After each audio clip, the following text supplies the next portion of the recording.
Hey, I'm EJ Owens of Legally Concealed. You're like the other hundreds of thousands of Americans that have recently purchased an AR.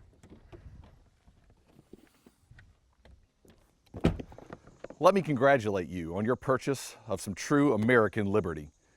You've got some questions? Well, I've got some answers for you.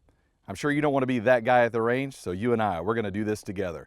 So as you get home and take out the AR-15 from the box, you're going to notice a lot of components and paperwork and materials and such. But as with anything, especially something that's going to be used as a weapon, we need to understand its history, where it came from, what it's used for, and how to take care of it should it break. Now that we've got our AR-15 out of the box, we need to know a little bit about it. An AR-15 is a lightweight, magazine-fed, air-cooled, semi-automatic rifle. So let's talk a little bit about the history of the AR-15. The AR-15 was developed by Mr. Eugene Stoner, and Mr. Stoner worked for Armalite Corporation.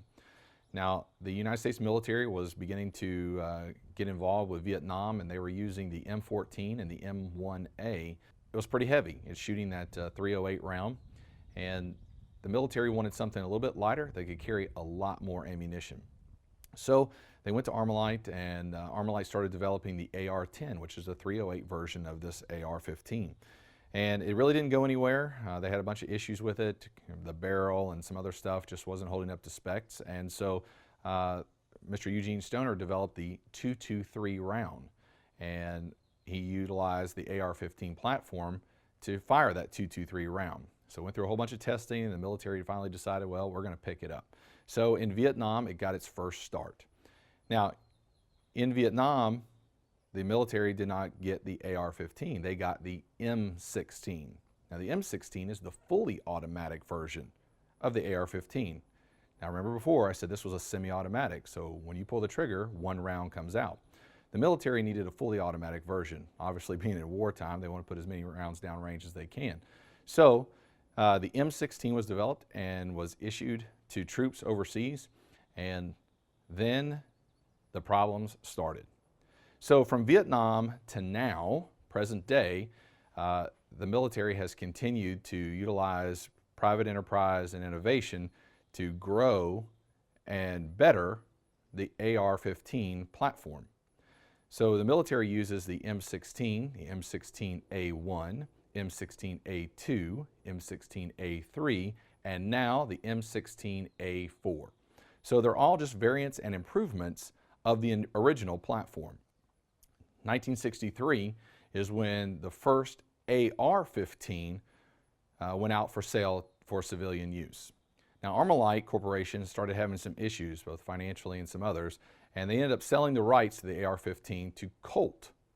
And that's where the big military purchase of the M16 platform came from, which was Colt.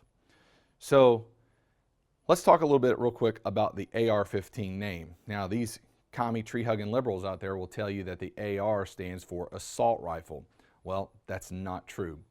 Remember where I told you Eugene Stoner worked? Armalite Corporation. AR stands for Armalite. 15 was the model number. So Armalite Corporation Model 15 is where you get AR-15. So don't let those commies tell you that it's something else. It doesn't mean that at all.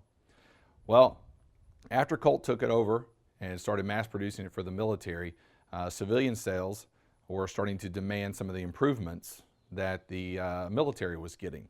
So now you'll start to see all these different enhancements come out in our civilian usage, and thank you to the military for being able to utilize this weapon overseas, defending liberty and freedom across the globe and the nation, and now we have the improvements that we have. So that's the Cliff Notes version of the AR-15's history. Now, as any good warrior would do, you need to understand where you came from to help you get to where you're going. Look, you don't have to go to the library, you don't have to be a college research assistant to find this information out. Just pull up Google, type in AR-15, and a lot of information comes to your fingertips. Now, here's the disclaimer. You can't always believe what you read on the internet. I'm sure you found that out already. But do your research, look into it a little bit more, And so now you can talk competently when these commie liberals start telling you that you've got an assault rifle meant for killing babies. This is a very versatile platform, and it's used in a whole array of different activities to include hunting, sport shooting, home defense, and others. Get smart about this. This is a fantastic weapon.